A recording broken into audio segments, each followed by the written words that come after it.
जय माता दी। भक्तों, आज हम सुनेंगे अक्षय तृतीया क्या है और क्यों मनाई जाती है।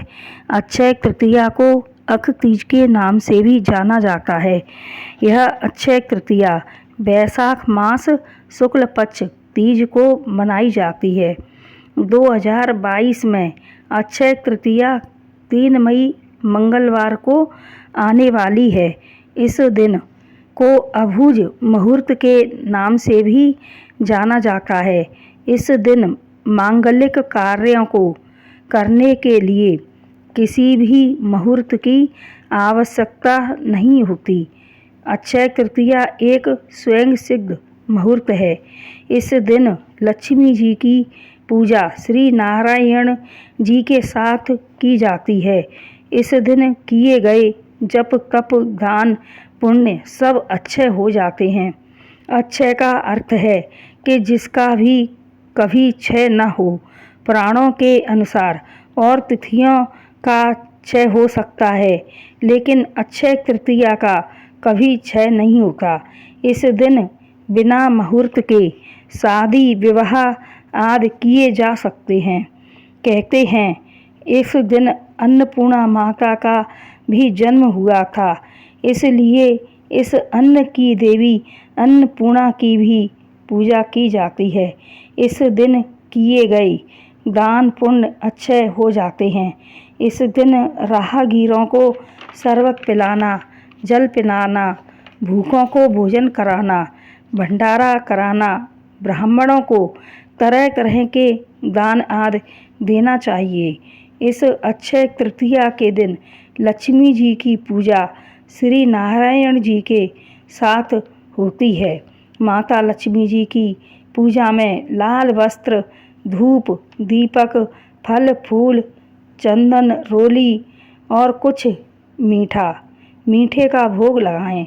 लक्ष्मी नारायण जी की पूजा में चावल चढ़ाना कदापि ना भूलें। चावल जरूर चढ़ाएं।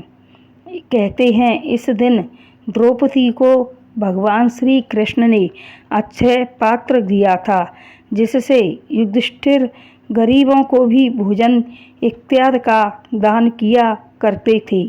इस अक्षय पात्र की विशेषता थी कि जब तक अक्षय पात्र को धोकर नहीं रखा जाता था, तब तक अक्षय पात्र से जितना भोजन चाहिए ले सकते थे, लेकिन धोने के बाद वह विशेषता समाप्त हो जाती थी और दूसरे दिन वही विशेषता फिर शुरू हो जाती थी।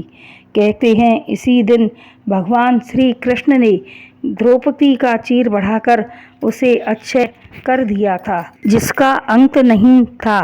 इस दिन सोना चांदी, गाड़ी बंगला आदि खरीदारी करना चाहिए।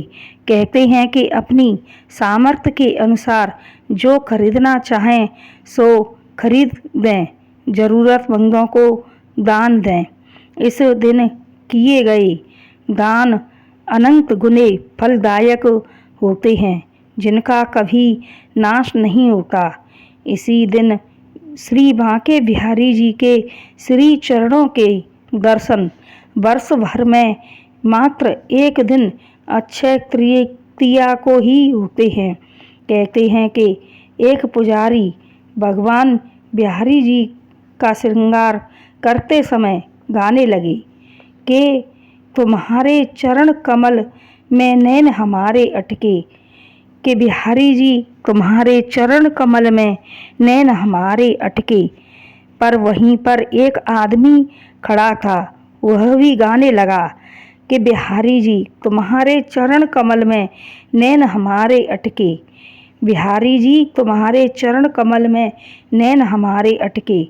पर वह भूल गया भक्ति भाव में और गाने लगा कि हे बिहारी जी हमारे चरण कमल में नैन तुम्हारे अटके, कि हे बिहारी जी हमारे चरण कमल में नैन तुम्हारे अटके। भगवान प्रसन्न होकर के दर्शन दिया और प्रकट हो गए। कहते हैं कि जब से ही भगवान श्री बिहारी जी के चरण कमलों के दर्शन साल भर में एक बार अक्षय तृतीया को ही कराए जाते हैं। बोलो बांके बिहारी लाल की जय। तो यह थी हमारी अक्षय तृतीया पर कहानी। पसंद आए तो प्लीज़ हमारे चैनल को लाइक शेयर और सब्सक्राइब करें। जय माता दी।